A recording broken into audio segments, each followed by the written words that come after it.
மருதாணி இலையை செடியிலேருந்து பறித்து அலசிட்டு 4 கிராம்பு போட்டுட்டு நல்லா மிக்சியில் அரைச்சிட்டு பூண்டு தட்டி போட்டு தண்ணி போட்டு குழச்சி மூடி வச்சுருங்க நைட்டு ஃபுல்லாக. மறுநாள் காலையில் எழுந்து அம்மா வந்து முன்ன நாளே தலை குளிக்க வச்சுட்டேன்.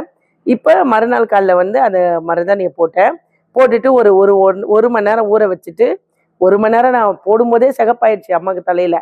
ஆனாலும் நான் 1 மணி நேரம் காத்திருந்தேன். அதுக்கப்புறம் அலசிட்டாங்க. இப்போ நம்ம என்ன பண்ண போகிறோம்னாக்கா, இது வந்து நீலி அவுரி.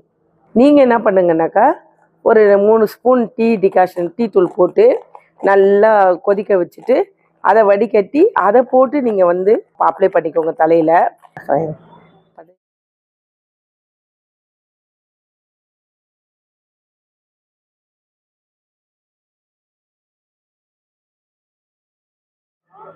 எப்படியே இருக்கட்டும். அம்மாவுக்கு நம்ம என்ன செய்ய போகிறோம்னாக்கா 1 hour கழித்து வரப்போகிறோம்.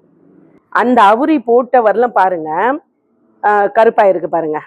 என்ன போட்டு ரிசல்ட் உங்களுக்கு காட்டுறதுக்காக, ஏஜ் அதிகமாக இருக்கிற பர்சனுக்கும் ரிசல்ட் வருது அப்படின்னு சொன்னாக்கா வந்தவங்க சொல்கிறாங்க, வராதவங்க வரலையே அது என்ன சொல்ல உண்மையா அப்படின்ற